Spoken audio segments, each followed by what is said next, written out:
Hello বন্ধুরা, সবাইকে স্বাগত জানাচ্ছি। তো এই দেখো, এটা হলো কদবেল গাছ। এই দেখো, সবাই কদবেল খুঁজতে চলে গেছে আমাদের ম্যামের বাড়িতে, মানে গানের ম্যামের বাড়িতে। এই দেখো, যারা এখনও মানে চিনো না গাছটা, দেখে নাও। আমিও প্রথমবারই দেখেছি। এবং এই দেখো, বাঁশ নিয়ে চলে গেছে কদবেল পাড়ার জন্য, কিন্তু পারতে আমরা অক্ষম। এই দেখো, কিছু কদবেল নিয়েও নিয়েছে সবাই।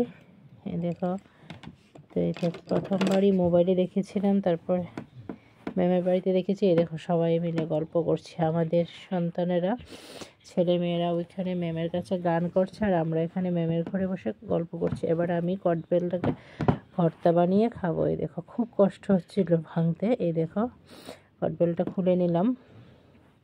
এবার এখানে শুকনো লঙ্কা পুরো দিয়ে দিলাম, গুড় নিয়ে নিলাম, তারপর সরিষার তেল দিলাম,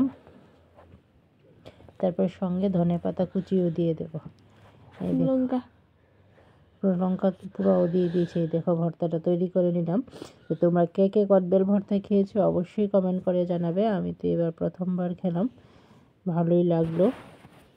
শীতের বেলা, মানে দুপুরবেলা যদি স্নান টান সেরে ছাদের মধ্যে বসে বসে বা রোদ পোয়াতে পোয়াতে আচার খাওয়া যায়, সেই মজাটাই আলাদা। এই দেখো, আমার আচার কমপ্লিট তৈরি হয়ে গেছে। তো আমাদের বাড়ির সবাই মিলেই খেয়েছি। তো ওকে বন্ধুরা, বাই বাই, ভালো থাকবে, সুস্থ থাকবে, বাই বাই।